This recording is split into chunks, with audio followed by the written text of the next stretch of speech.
Through the morphine mist, you smiled, nodding forgiveness for our clumsy intrusions on your sleep and dignity. We marked each breath of your now ravaged, brittle body, accepting this was our last girly sleepover.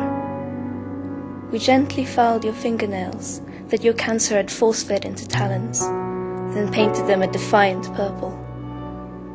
Suddenly, you awoke in a fight-or-flight panic. I held you up on your feet, with your head. A Graceful Death is a collection of paintings of the end of life. It is a collection of paintings that travel the country. It began with me painting the death of my partner in 2007 as he died from cancer, and my experience of trying to cope with the loss of him and the change in his body as the cancer destroyed him meant that I couldn't think of any other way to cope with the experience. So I painted him, and people found the paintings, which I hid in the studio because I thought they were very ghoulish, and I thought they would never speak to me again and think I was really very disreputable. And the exhibition started. They said, "Put this on, we need to see this. You're not the only one to be bereaved. We've been bereaved too. This is our story." At first glance it seems a bit macabre and a bit negative to be painting people dying, but it's not about that at all. It's about the grace of dying. It's a subject that nobody wants to talk about, but it's a subject that everybody has to deal with at some point in their lives. Basically, my wife took her own life 3 years ago, and most people at the time would have said none of us saw it coming, and that's absolutely true. I was, beside myself really, angry, in denial. I thought she must have got it wrong. I was very frightened and in denial. When I was first diagnosed, I was referred to the Haven Centre, which is a charity cancer centre, and somebody suggested, because I was so panicked and frightened and all that kind of stuff, I was told that it might be a good idea to go and see somebody and they might be able to help me. And they really did. Because I'd experienced bereavement myself, and the exhibition really spoke to me. It now tours the country, and I have more people involved who want to be painted, people's relatives or themselves at the end of their lives, which is a profoundly important part of the exhibition. As an artist, she decided to paint Steve throughout his illness, even up until his dying day. Now a series of paintings called A Graceful Death is on display at St Nicholas Church in Burnage. And I'm delighted to say that Antonia Rolls joins me in the studio. When I heard that she was touring this exhibition around, I said, look, you really must come to Manchester, bring it to the Northwest. And here we are, 2.5 years on, and we're doing it. Opening a discussion on what it means to die. What does it mean to die? What is this end of life thing? I paint people at the ends of their lives. I paint people who have survived terminal illness, which is not terminal anymore, and I paint people who have survived the bereavement process, so survivors as well. I think it's a whirlwind of emotions, really. It's so hard to come to terms with that dreaded word, cancer. And well, when I went in for my results, they said, okay, so you've got a grade 3, which is an aggressive cancer, but the good news is that it's been caught early, and it's estrogen-led or whatever, which is a good thing to have. What you do? Yeah, and so there were a few positive things, and so then they said, you've got to have an operation. And just very fearful, because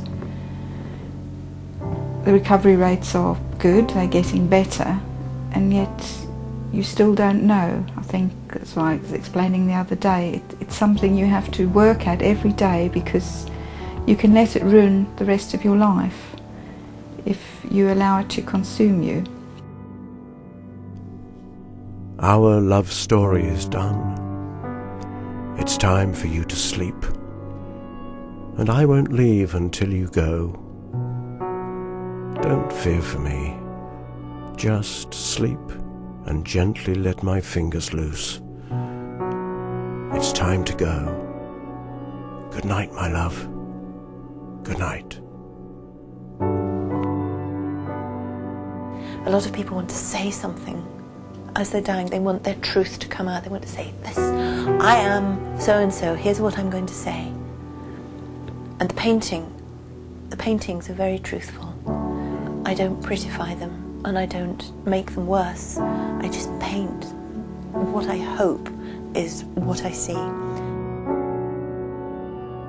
I kept my promises to wear red at your funeral and read your favourite poem.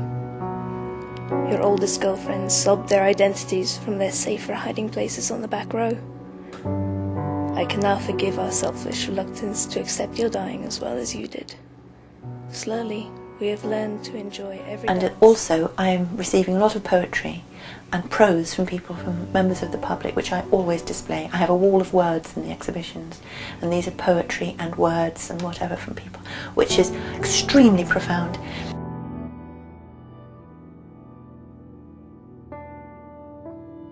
And one of the most difficult things for us to deal with as human beings is the fact that we are not immortal, that we are creatures with a span on Earth.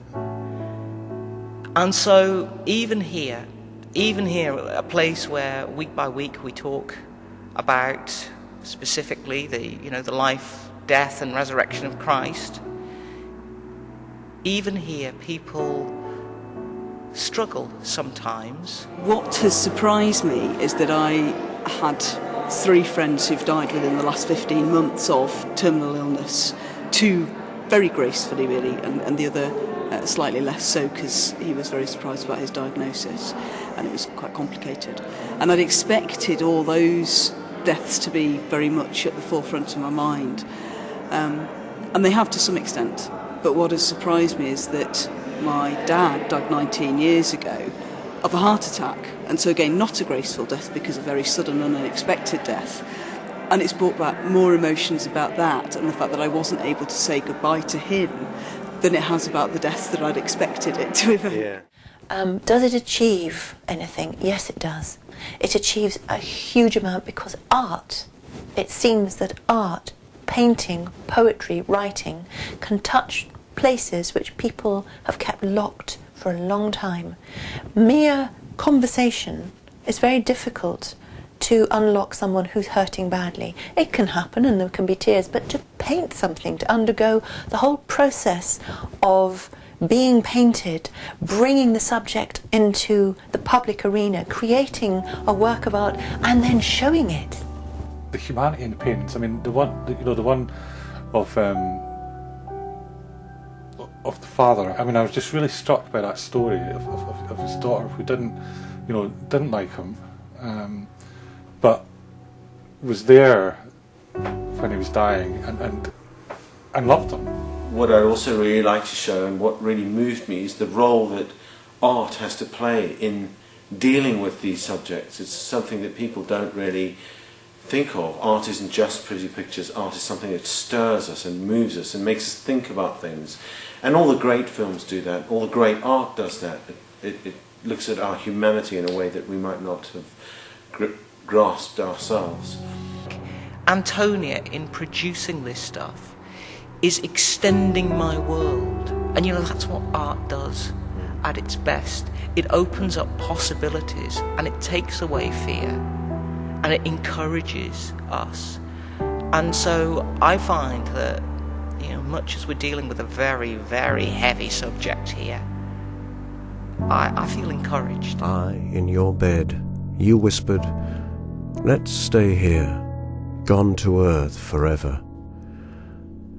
Your cold hand in mine now, with nothing to forgive, not a thing to regret. How could we have known then the storm was already coming to collect you?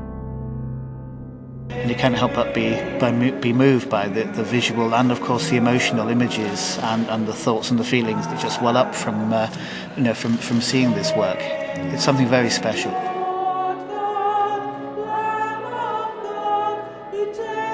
And what we've got here is not going to be tidied away. So I really don't know how people will react. I mean, inevitably, churches are like wider society. You get a full range of views in any congregation. And I suspect there will some people who will come in tomorrow and go, oh my goodness, this is incredible, this is transformative. And there'll be some people who either will say, I'm not sure, or they might even say, I don't like it, I don't want it. And I suspect there may even be some people who don't come tomorrow because they're aware that this exhibition is on. I don't want to provoke, but I don't want to just let this subject slide. When I'm showing the paintings at an exhibition, I always have 2 or 3 people with me to sit with people who need to talk, and invariably people need to cry. But the tears are not tears of helplessness and hopelessness and anger. There is a sort of cathartic effect.